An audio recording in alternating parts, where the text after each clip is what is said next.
Thanks very much, Madam Deputy Speaker. I really want to respond to a number of the comments that have been made today by the previous speaker, and indeed to a series of speeches that I've heard in this place, not just in relation to this bill, but last week the same issues coming up in the discussion of social security legislation, and indeed legislation about our education system and fees for our education system. I think that when I listen to the contributions of the members opposite, I really do. Sorry? The member for Perth has the call and will not respond to interjections. Oh, I was trying to be good-natured there. I mean, I'm interested in having a debate. But as I've been listening over the last week to these contributions, and what struck me was how profoundly unaware members were of alternate models and visions of where our economy is going, and indeed what sorts of things, what sorts of ways in which we might divide up the community, the community pie. Now, the piece of legislation that's here before us today is one that we do support. It is a modest measure to reduce tax evasion by multinational companies. Now, we have noted that the government has been unable to give us any sort of estimate beyond an asterisk as to what indeed this might collect. And we had the Treasurer today being optimistic, talking about hundreds of millions. Well, really, great, fine, good if we get hundreds of millions, but really we are dealing with a problem where we need to, in fact, raise billions more dollars in revenue, and we need to do that for very, very good reason. And a number of measures, of course, that have been put forward by this side of the House have been rejected out of hand by the government. I want to just reflect on a number of matters, and that is the growing inequality across the not just the Western world, but indeed across the in our country, and that is happening globally. That we had, and I think we've talked about this in the past, that there was a period coinciding with the end of that very radicalised experience of World War I, and going right up until the 1980s, where we did actually see the historic inequalities in the spread of income and wealth in society changing, and that we saw really an economic democratisation take place, where the share of the overall return of an economy that went to wages versus that went to profit change over that period, basically 1920 to 1980. And what we have now been seeing since 1980, and indeed I believe now accelerating, is a reversal of that. So in fact what we are seeing is societies, including our own, becoming more and more unequal in the way in which we reward effort, that the reward you get for out of profit is now increasing compared to the reward that you get out of labour, and in relation to the various types of labour, that itself is becoming more and more distorted. And this is, and perhaps if I could just, a couple of key facts, that over the past generation, so in the last 30 years or so, Australia's top 1% income share of wealth has doubled, and the top 0.1% income share has tripled. And from 1975 to 2014, real wages have have grown by a mere 7,000 for the bottom 1/10 and by 47,000 for the top 10th. And I think that we will see, if we go and look at actual wealth, we will indeed see that it is not just income, that this is actually compounded in terms of the spread of wealth. Now, this is a question of fairness, but it is actually also an economic question. It's a question of, is this what is going to deliver us a strong and stable society into the future? And I do urge members to read, on the other side, to look at the work of this Nobel Prize winning Joseph Stiglitz and his work on the price of inequality,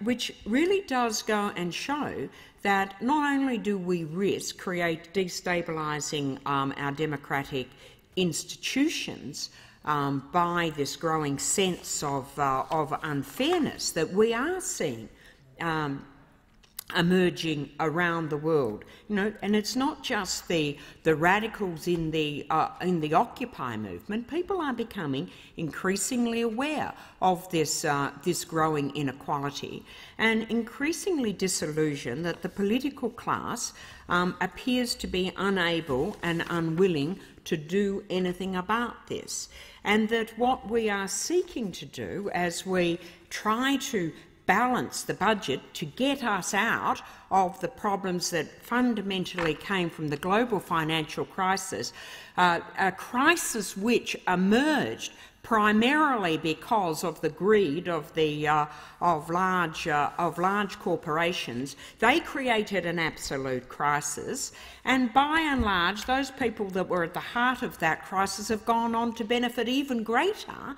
And communities like ours and across Europe and across North America are actually now trying to deal with this catastrophe that has been created by those who pursued a philosophy of greed and unbridled pursuit of wealth.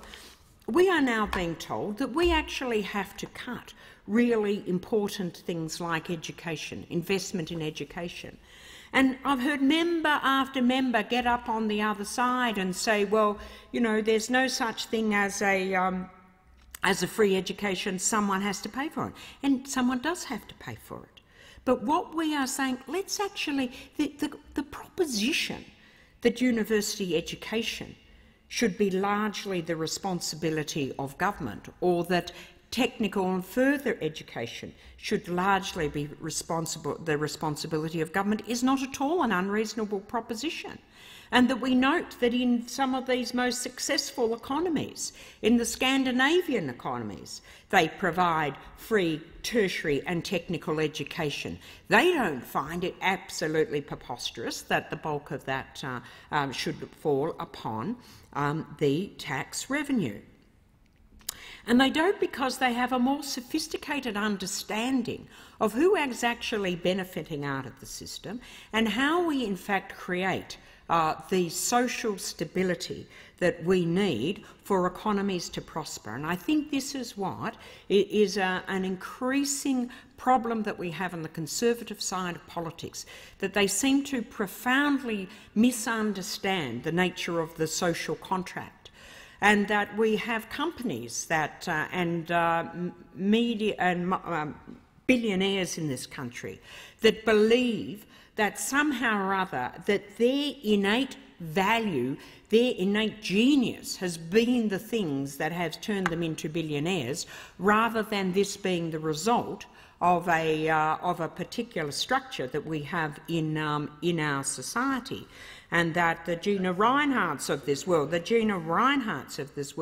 in fact, rely very much on there being a particular value placed on a mineral for them to, in fact, be able to generate the sorts of vast profits. That there's nothing logical or in any way self-evident about the fact that a CEO of a bank should get $15 million while an ordinary working person in that bank might get $50,000. I mean, these things aren't self-evident. These are things that structures that have emerged that have enabled people to generate vast wealth, and for us to see, as I say, really important to understand the trend line here. The trend line is taking us to more and more inequality, and that inequality feeds further inequality because those people with this ever-increasing wealth are able to buy influence, political influence, either directly or indirectly, to mould media opinion. Just look at Rupert Murdoch. He actually, you know, the reason why Rupert Murdoch wanted to run all of those red tops, it's not because he's particularly interested in exposing the private lives of people, but rather that this gave him the mechanism for controlling. The fear that he generated within the political class ensured that he had a very high level of control over the decisions of government to ensure that his particular interests were advantaged. So we need to actually get on top of this fact that we have to do something more, that we have to do something about this growing inequality. I've heard members talking about the top taxation rate. I mean, the top taxation rate is really somewhat farcical if we don't know, in fact, what people are in fact paying in terms of tax. And this, in turn, is one of the things that has this concept that many of those people that may notionally fall within income brackets that require them to pay substantial amounts of tax actually aren't doing that because they have the availability of tax havens, be it Cayman Islands or elsewhere. They have the availability of top tax advice that enables them to avoid or to minimise their tax to a point where the ratio of tax that they're paying bears very, very little relationship to what people think should be paid by those people. And hence the Buffett principle was that there be an absolute limit on the amount of deductions that one could call upon, so that there would be a guaranteed minimum level of taxation paid. And we are going to have to deal with these things. Now, look, I agree with welfare reform. I think that there is a lot of unintended consequences that comes out of creating a welfare system that can foster intergenerational dependence. But there is an incredibly strong argument here that we are cutting back our social safety nets while at the same time operating a protection racket that is seeing the top 10%, the top 1%, the top 0.1% of our communities getting richer and richer. And indeed, I do note that Stiglitz is saying here that if we were serious about deficit reduction, that we could easily raise trillions of dollars over the next 10 years by simply raising taxes to people at the top, because they get so much of the nation's economic pie that even a small increases in tax rate raises substantial revenues. And he goes on and advocates a number of provisions like this. So I just urge the members opposite to think a bit more broadly, to think a bit more deeply about these matters, and to actually reflect on these really profound changes in economic structures that are coming across the world. And I note, and I think I've referred to this in the past, that Thomas Piketty's book Capital, he now points out that across the globe that we're sort of pretty much back at the position that we were in the 1890s, in the Belle Epoque, in terms of inequality.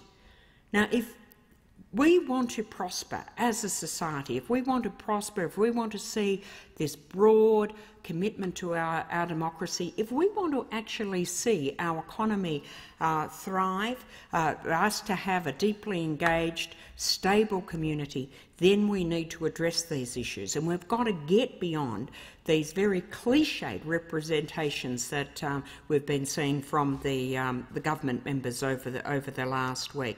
We support this legislation, but no way does this go anywhere near far enough in addressing addressing this massive issue of how we get a decent tax response from the wealthiest in our community.